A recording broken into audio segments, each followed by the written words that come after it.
সারা দক্ষিণবঙ্গ জুড়ে চলছে তীব্র তাপপ্রবাহের সতর্কতা। তার মধ্যে চলছে লোকসভা নির্বাচনের প্রচার। তীব্র দাবদাহের দহন জ্বালার হাত থেকে একটু হলেও রক্ষা পেতে সকাল সকালই নির্বাচনী প্রচার সেরে নিলেন বর্ধমান পূর্ব লোকসভা কেন্দ্রের ভারতীয় জনতা পার্টির মনোনীত প্রার্থী কবিয়াল অসীম সরকার। আজ পূর্বস্থলী 1 নম্বর ব্লকের নাদনঘাট থানার অন্তর্গত নসরতপুর পঞ্চায়েতের সমুদ্রগড়ে সকাল 8:30 থেকে প্রচার সারলেন বিজেপি প্রার্থী অসীম সরকার। আজ প্রথমেই নসরতপুর ভারতীয় জনতা পার্টির পার্টি অফিসে বিজেপির কর্মী সমর্থকেরা প্রার্থী অসীম সরকারকে ফুল উত্তরীয় দিয়ে বরণ করে নেন।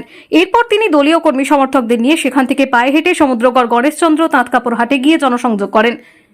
হাটে এসে ক্রেতা বিক্রেতা সকলের সাথেই তিনি সেরে নেন সৌজন্য সাক্ষাৎকার। আজ এখানে এসে তিনি এখানকার তাঁতিদের সাথে কথা বলেন, শুনে নেন তাদের সুবিধা অসুবিধার কথা এবং তাদের সমস্যার সমাধানের আশ্বাস দিয়ে যান। এরপর তিনি হাটশিমলা রাধাগোবিন্দ মন্দিরে গিয়ে ঈশ্বরের আশীর্বাদ নেন এবং সেই এলাকার মানুষজনের সাথে কথা বলেন।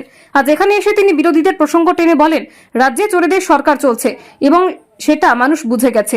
তিনি আরো বলেন, বিভিন্ন জায়গায় প্রচার করতে গিয়ে বোঝা যাচ্ছে মানুষ আর এই চোরেদের চাইছে না। তাই এই লোকসভা নির্বাচনে সাধারণ মানুষ ভোট দিয়ে তা বুঝিয়ে দেবেন।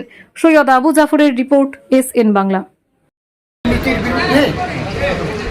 চাকরি চুরির বিরুদ্ধে, বালি পাচারের বিরুদ্ধে, বালি চুরির বিরুদ্ধে, গরু পাচারের বিরুদ্ধে, রেশন চুরির বিরুদ্ধে, এক কথায় ধর্ষকদের বিরুদ্ধে জনগণ জেগে উঠেছে। আমরা ভোট প্রচারে গিয়ে তার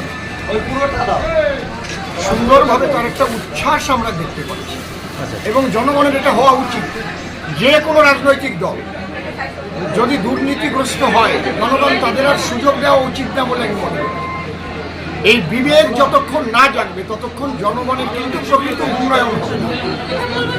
আমি অন্যায় করলাম, দুর্নীতি করলাম, চুরি করলাম আর আমাকে বারবার ভোট দিলেন। এই জন্যে জার্মানি একজন দার্শনিকের একটা কোটেশন পড়েছিলাম, bad population bad parliament create করে। মানুষ যদি জাগ্রত না হয়, মূল হচ্ছে মানুষকে আগে ভালো হতে হবে। মানুষ কাকে চাইছে, মানুষ যখন ভালো হবে তখন ভালো মানুষকেই মানুষ ভোট দেবে এবং সুন্দর একটা লোকসভা বিধানসভা তৈরি হবে ভালো ভালো মানুষদের পাঠাবে। এই জন্যে মানুষ যে জেগেছে এটা আমি বুঝতে পারছি। আমি সামান্য একজন কবি, ওরা আমাকে ফোর পাস বলে আর আমি ওদের চোর পাস বলি। বুঝতে পারছেন কি বলছি? আজকে র্যালি করলেন, কেমন বুঝলেন? আমি র্যালি করিনি তো, আমি এখানে এসেছি চা পে চর্চা করার জন্য।